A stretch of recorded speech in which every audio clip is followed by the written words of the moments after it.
দিন হতে দিন কীর্তনের সংখ্যা বাড়ছে। যে গ্রামে কীর্তন একটা হতো, এখন সেই গ্রামে কীর্তন 3টা হয় না?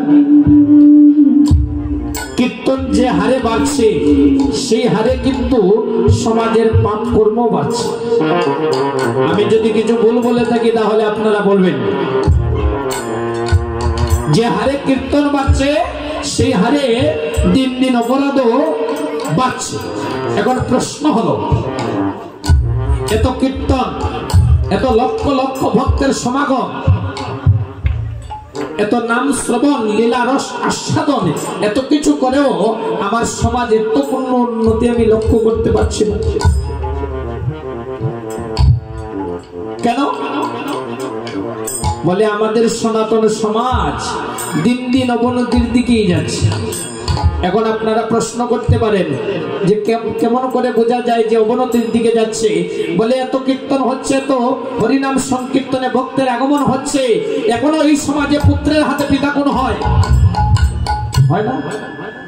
এখনো 5 সন্তানের জন্য রাস্তায় ভিক্ষা করে। তাহলে হরিনাম সংকীর্তন থেকে জীব কি লাভ করলো? এই হরিনাম সংকীর্তনকে নববিধা ভক্তির মধ্যে শ্রেষ্ঠ বলা হয়। ভক্তির 9টি বিধান আছে। এই নববিধা ভক্তির মধ্যে হরিনাম সংকীর্তন হলো শ্রেষ্ঠ। কিন্তু এই হরিনাম সংকীর্তনে এসেও জীব কিছুই লাভ করতে পারেনি। শ্রেষ্ঠ কেন বলা হলো? বলে হরিনাম সংকীর্তনে জীব যদি, ভক্তগণ যদি কীর্তন শ্রবণ করে, লীলারস আস্বাদন করে, তাহলে কি লাভ হয়? আচ্ছা, এখানে ভক্তগণ আছেন, আমার ভক্তিমতী মাগণ আছেন। আমরা এই জগতে যা কিছুই করি না কেন, প্রত্যেকটা কর্মের পেছনে কিন্তু একটা উদ্দেশ্য থাকে না? যদি আমরা সরস্বতী পূজা করি তাহলে বলি কি, মা তুমি আমাকে বিদ্যা দাও। বলি কালী পূজা করে বলি, মা তুমি আমাকে শক্তি দাও। লক্ষ্মী পূজা করে বলি, মা তুমি আমাকে ধন দাও।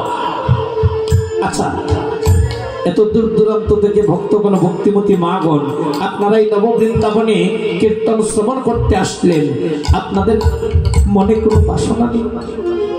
কি বাসনা? কি বাসনা নিয়ে হরিনাম সংকীর্তনে আসেন আপনারা? এই স্থানে না, বিভিন্ন স্থানে হরিনাম সংকীর্তনে যান।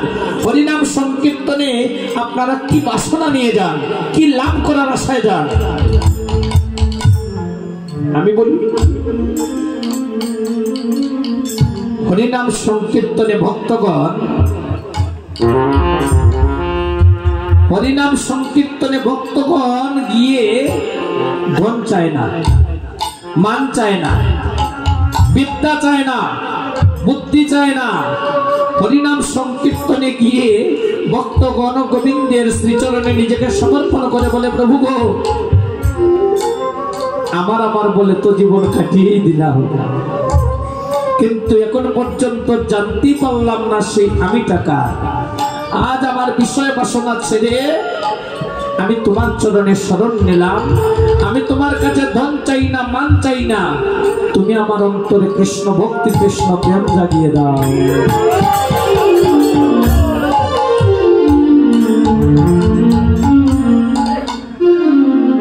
বলে হরিনাম সংকীর্তনে আসলে কি লাভ হয়?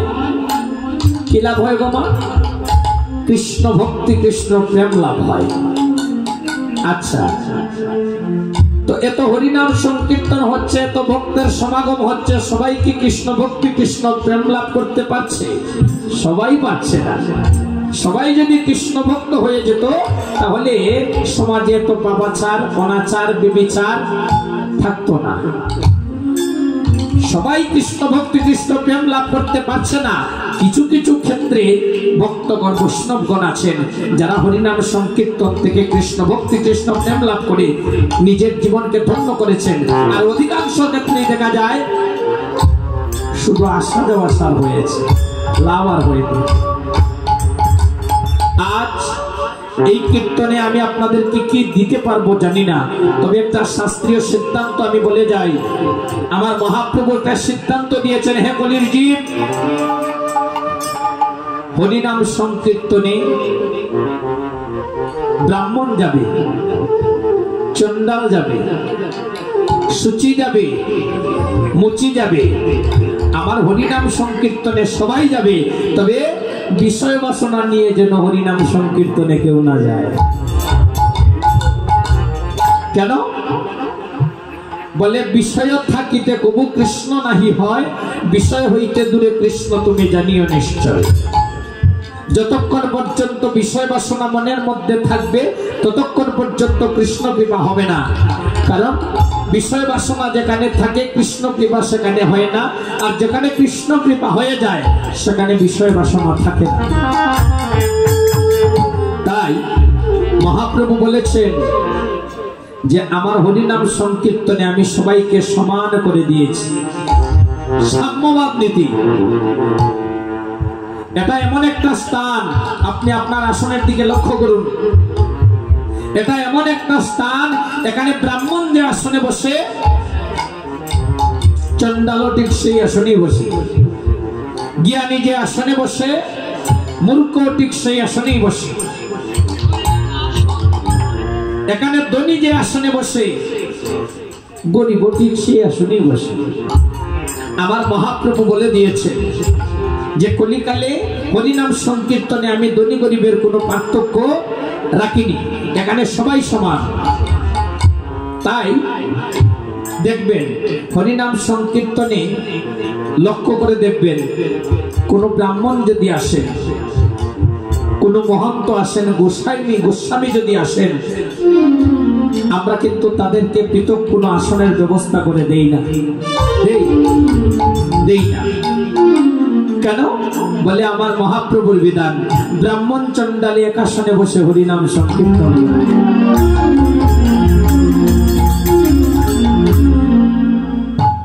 তাই মহাপ্রভু বলে দিয়েছেন, যেদিন জীব বিষয় বাসনা দূরে রেখে মন একনিষ্ঠ করে গোবিন্দের চরণে রেখে কীর্তন করতে পারবে, কীর্তন শ্রবণ করতে পারবে, সেই দিন হবে তার কীর্তন শ্রবণের সার্থকতা। এই কথাটা কেন বললাম? বলে কীর্তনে গিয়েই যদি একজন ভাবে যে আমি কীর্তনে এসে পড়েছি, তার অর্থ হলো আমার ভজন হয়ে গিয়েছে। না, একটা কথা আছে না গো মা, নাচিয়া গাইয়া অনেকে স্বর্গে যায়, আবার নাচিয়া গাইয়া অনেকে নরকেও যায়। হরিনাম সংকীর্তনে আসলেই হবে না। হরিনাম সংকীর্তনে এসে আপনি যদি বাড়ির চিন্তা করেন, আপনার মনের মধ্যে যদি ধনের গৌরব, মানের গৌরব, কুলের গৌরব থাকে, আসলেন কীর্তনে মন যদি অন্য জায়গায় থাকে, তাহলে এই কীর্তন শ্রবণে আপনার মঙ্গল হবে না, শুধু আসা যাওয়া আসার হবে।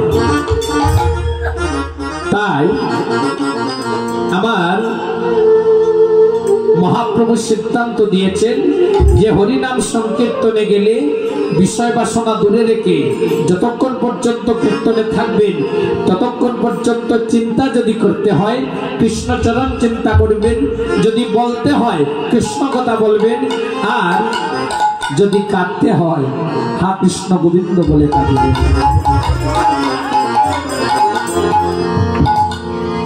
ভক্তগণ,